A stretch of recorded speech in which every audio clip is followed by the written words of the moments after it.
Everything you said about the Patriot Act and data collection is true, pure and simple, as they say. Everything goes through servers located in the US. Everything is monitored there.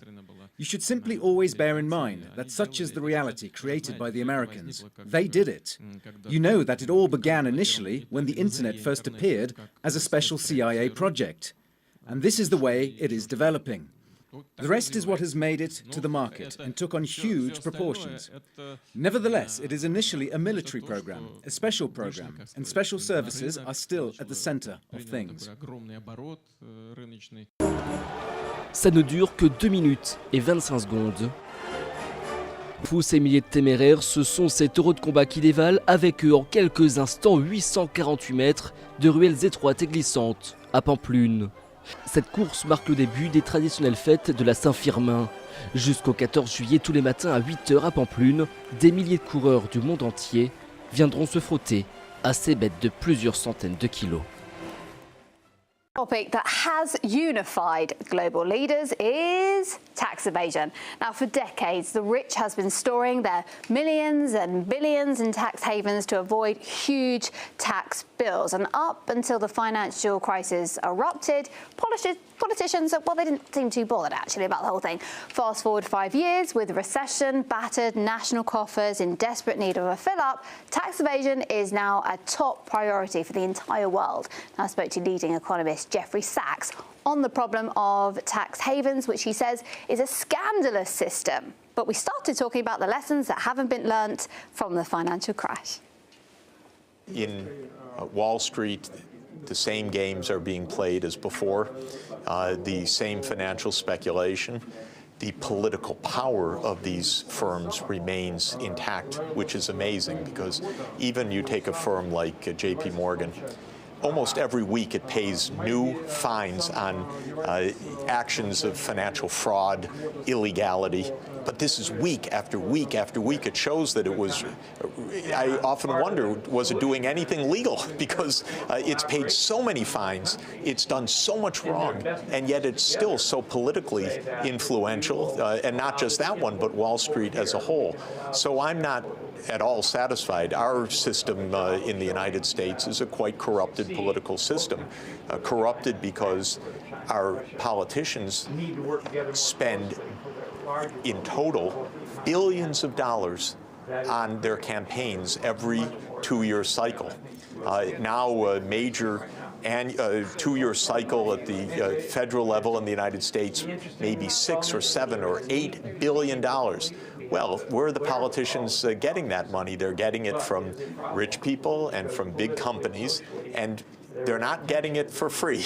They're getting it because they're listening to the rich and to the corporations, not to the needs of the average person in the population. Let's talk about tax evasion, because the global community has come together and managed to sign various regulations to clamp down on it. Specifically, I'm talking about Switzerland saying they're going to be giving information, finance banking information to US authorities on citizens. Where do you stand on that? Is enough being done then to clamp down on tax havens? I think that the world is waking up to the scandal of the international tax situation. These tax islands, or treasure islands as they're called, the British Virgin Islands, the Cayman Islands, Bermuda, this is a shocking abuse of the global trust. Why are there trillions of dollars in these little islands? Well, of course, this is to evade taxes. This is to evade responsibility. This is to evade legality. And who creates this? Not those little islands, but the U.S. government by approving these arrangements, the UK government, because after all, these are British territories. And I believe that these are abuses that need to stop. Not only exchange of information, that's not enough, but stopping the abuse itself of letting very, very rich people from the United States or Europe, or mega companies like Apple or Google take their profits and instead of paying the taxes that they should pay as decent citizens, put them tax-free in these tax havens with the approval of the politicians, of course, who get the tax, who use this to generate campaign contributions. So this is a scandalous system that really needs to stop, not just some exchange of information. There's been a little progress, but we have a long way to go because it's estimated that there are maybe $20 trillion of assets booked in these tax havens around the world. That's an abuse of the public trust.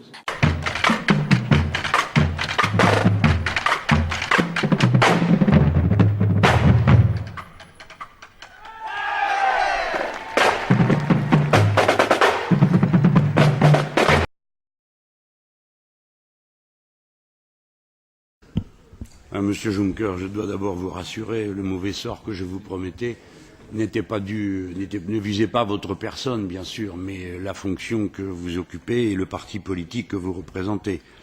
Vous avez beaucoup de mérite à venir ici, vous n'aurez pas une voix, et votre nom va bientôt servir à désigner tout ce que nous détestons en Europe, c'est-à-dire la gouvernance au service des banques et du capital.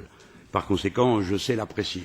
Je ne me lance pas non plus dans un débat idéologique avec vous. La cause est entendue, les électeurs ont tranché. Vous êtes majoritaire pour l'instant. Il suffit de vous écouter pour voir l'étendue de ce qui nous sépare. Nous vous parlons. Vous nous parlez de vos origines sociales. Nous n'avons jamais cru que les origines sociales déterminent l'intelligence d'un individu ou son appartenance. Nous croyons en l'éducation. Nous vous parlons d'avortement. Vous nous répondez droit de la famille. Nous ne pensons pas que le corps des femmes appartient à leur famille, mais leur appartient en propre.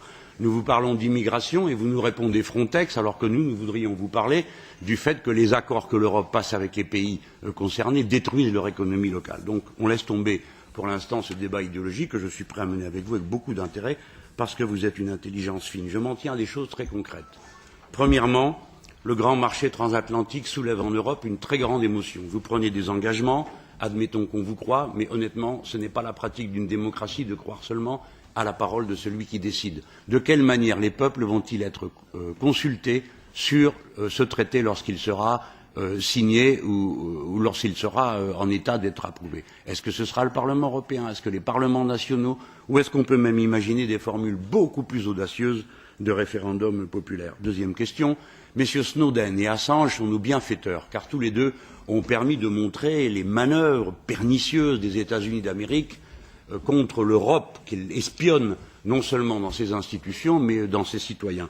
Que comptez-vous faire, si vous êtes président de la Commission, pour que ces deux personnes puissent circuler librement sur le territoire de l'Union européenne? Troisièmement, ça va aller vite. L'évasion fiscale, elle a déjà été mentionnée, et plusieurs de mes collègues l'ont évoqué. C'est là le premier fléau. Mais, Monsieur Juncker, sans vouloir vous viser spécialement dans votre appartenance nationale, que naturellement nous respectons comme vous respectez la mienne. Il n'empêche que votre pays a encore été classé en 2013 comme un paradis fiscal. Or, le premier fléau de l'Europe, c'est que les voleurs se réfugient dans les paradis fiscaux pour y cacher l'argent qu'ils ne donnent pas et qu'ils devraient donner, comme tous les citoyens doivent donner, dans les pays où ils sont déjà les plus riches. Et il se trouve qu'il est normal qu'on vous interpelle sans que vous le preniez personnellement sur le fait que vous venez d'un pays qui participe à cette industrie du vol. Le dernier point, ça sera plus. Vous avez parlé de l'étendue du territoire de l'Europe. Je fais partie de ceux qui considèrent que la Russie est un partenaire et un espace naturel européen. Alors, monsieur peut-être le président de la Commission européenne, combien de temps va durer ce soutien inepte à un gouvernement que le Parlement européen a condamné, qui est le gouvernement de fait de l'Ukraine, dans lequel siègent des nazis? Est-ce que longtemps nous allons continuer à être à la remorque des Nord-Américains, à approuver un tel gouvernement sans un mot ni une main tendue à l'égard des Russes qui sont nos partenaires et non pas nos ennemis? Voilà, je vous ai dit en quelques mots les questions que je voulais vous poser. Pour le reste, peut-être serez-vous élu avec l'approbation de la social-démocratie. Mais bon, vous êtes ici devant l'opposition de gauche. Il y en a une, voyez-vous, en Europe, tout le monde n'est pas d'accord pour que continue ce qui est en train de se passer. Monsieur Juncker, la dette ne sera pas payée. Vous êtes un homme assez averti, ayant été président du FMI pour le savoir.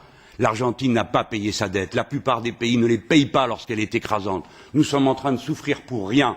Et le président de la Commission a une autorité, celle qui consisterait à remettre en cause le statut de la Banque centrale européenne, de manière à ce que la dette soit rachetée, que les peuples cessent de souffrir et que nous n'allions pas à la catastrophe que serait une banqueroute généralisée et désorganisée. Je suis assez sensible aux propos, en partie, de Jean-Luc Mélenchon lorsqu'il parle de la Russie. Je suis moins d'accord, bien que là encore je partage une parcelle de l'analyse avec ce qu'il a dit au sujet des autorités ukrainiennes, mais pour moi, il faut se rendre à l'évidence, et pourquoi ne pas l'accepter, que la Russie reste un partenaire important de l'Union européenne. Il n'y a pas de carte sécuritaire européenne sans la contribution du co-architecte russe. La Russie est une grande nation, un grand pays européen, et moi je ne participe pas, bien que cela m'a été reproché par certains premiers ministres qui n'ont pas pu voter pour moi lors du dernier Conseil européen, je ne partage pas ce primitif Russia bashing. Cela ne nous avance aucunement. Il faudra savoir que la Russie, pour nous, reste un partenaire stratégique avec lequel il faut savoir parler ouvertement lorsque des valeurs fondamentales sont bafouées, mais faire dans l'anti-russe, comme au vieux temps de la guerre froide, n'a pas de sens, et donc je ne serai pas partie de ce genre de propos. Pour le pacte de stabilité, je veux vous dire qu'il sera appliqué. Il sera appliqué tel qu'il est, mais il sera appliqué avec bon sens et en lui apportant, comme je le disais en anglais, une grille de lecture plus économique. Voilà, j'ai noté dans les propos pré-préparés, pré-cuits de certains d'entre vous que oui, le PPE serait une grande machine d'austérité et tout cela. Écoutez, la politique libérale et la partie néolibérale dans la politique libérale est l'œuvre d'abord de M. Blair et de M. Schröder. Moi, je n'aurais jamais fait passer une législation du type Art 4, jamais. J'ai toujours lutté contre la déréglementation en matière de droit du travail. Donc, que vous m'appeliez néolibéral, conservateur, clérical, moi je veux bien, mais vous me permettez. Pardon? Oui, mais enfin, j'ai connu des gouvernements de gauche dont les membres les plus vertueux ont entamé une autre trajectoire. Et j'ai travaillé avec ces gouvernements, et donc je sais qui était à l'origine des politiques néolibérales en Europe. Ce n'était pas moi.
Well, Mr. President, I'm minded actually to quote the great American philosopher Murray Rothbard here, that the state is an institution of theft writ large.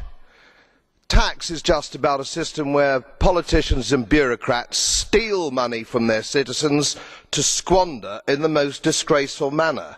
This place is no exception. Fascinatingly, and I really don't know how you manage to keep a straight face when you're talking about tax evasion, the whole Commission and the Commission bureaucracy avoid their taxes. You don't pay taxes like citizens pay taxes. You have all sorts of special deals, composite tax rates, high tax thresholds, non-contributory pension schemes. You are the biggest tax avoiders in Europe, and here you sit pontificating. Well, the message is getting home to the people of the European Union. You're going to find that Eurosceptics are coming back in June in ever greater numbers. In ever greater numbers. And I can tell you worse, as the people get your number, it won't be long before they storm this chamber and they hang you, and they'll be right. Michael Hudson is a distinguished research professor of economics at the University of Missouri, Kansas City. His two newest books are The Bubble and Beyond and Finance Capitalism and Its Discontents. Thanks for joining us, Michael. Good to be here. So, Michael, let's talk about the Economic Association Agreement that Moldova, Georgia, and Ukraine signed with the EU last week. Let's get a sense of what are the details of the agreement, and how does this differ from, let's say in economic terms, from a full-fledged membership with the EU? Well, I'm going to begin by putting it in the big picture, and then I'll get to the details. The big picture is that this is a form of colonialism almost identical to what Europe did in Africa and Latin America and the Near East.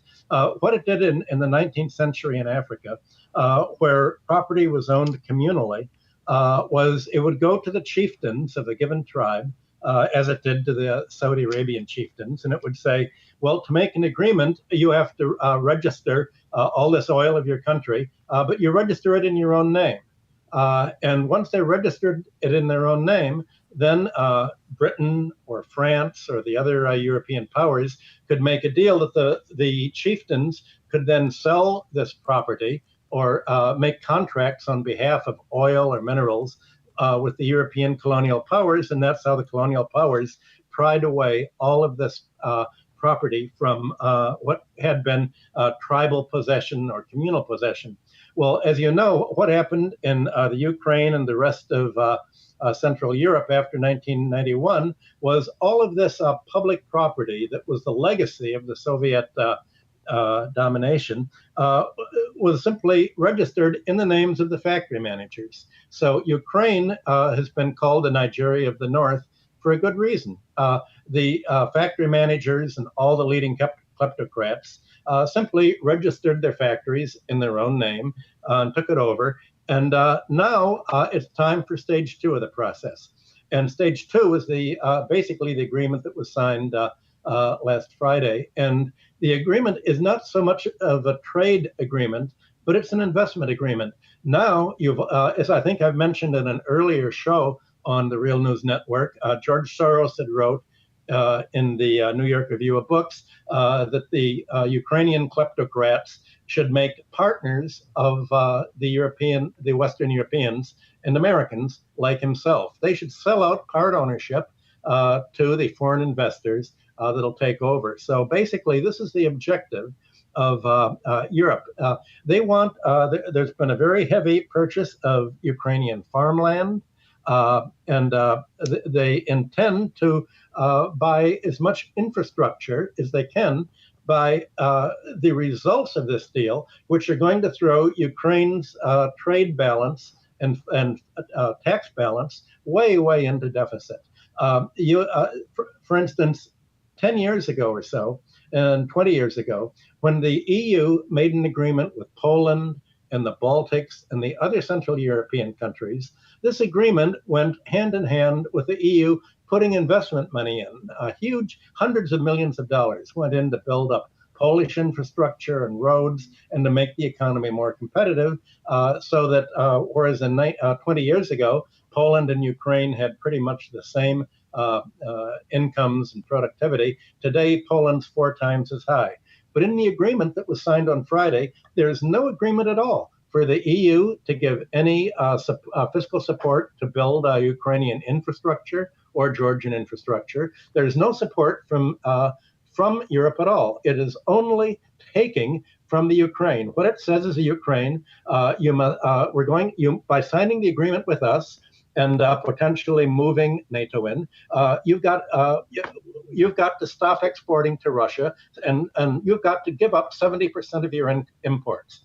You've got to lower your wages, already the lowest in Europe, to absolute starvation levels, because you don't have anything that you can export that we in Europe want. We're not going to give you the support under the common agricultural policy that French farmers and German farmers and other European farmers get. You're not going to get any of the subsidies that we give our own members. But Michael, when I'm reading the mainstream press here, it's telling me that Ukraine is going to now have an export market of 28 nations, and that the economy is going to grow by 1%, and that this is especially going to make up for the loss of Crimea. How does this not equate to an economic gain for the nation? Well, absolutely right. They're going to have an export market of 28 nations. The problem is, what are they going to export? Right now, what they're exporting is largely military and other goods to Russia from Soviet-era factories in the eastern Ukraine. But essentially, part of the deal that was made with Europe is in Kiev, they say, okay, we're going to appoint governors of the eastern Ukraine. It's as if there was a military takeover of the United States, and the military said, okay, we're going to make Donald Trump governor of New York. We're going to make the Koch brothers governors of Kansas and Missouri. They appointed kleptocrats to be governors to essentially loot the Russian regions. This guarantees that there's going to be continual fighting as the eastern Ukraine says, wait a minute, we're being robbed. We didn't vote for this. This agreement was not made under a legal parliament, which is what Putin and what Lavrov were saying over the weekend. So there's guaranteed to be labor unrest and strikes in the East. There's not going to be any exports to Europe, because Europe is the last thing the Europeans want is any competition from the Ukraine, until such time as Europeans can buy out Ukrainian agriculture, kick the Ukrainians off the land, and turn them into mechanized farming, and then take all the food and the land rent and the value of the food to the West. So what this is it's almost like a repetition of the grabbing of Central Africa that you had in the middle of the 19th century, applied to the Ukraine, using a neoliberal rhetoric that all this is good, look at your exports. Well, you could say that of the Congo. You could say that of any country that's taken over. By taking you over and conquering you, we now give you access to our market, except we're not going to buy anything from you. So it's only on paper. All of this is just pretense. Well, the terms of the Economic Association Agreement also, from what I understand, the stipulations are that Ukraine now cannot join the Russian Customs Union. From what I understand, Russia is still Ukraine's biggest export market. So how will this affect the Ukrainian economy? That's what nobody can figure out.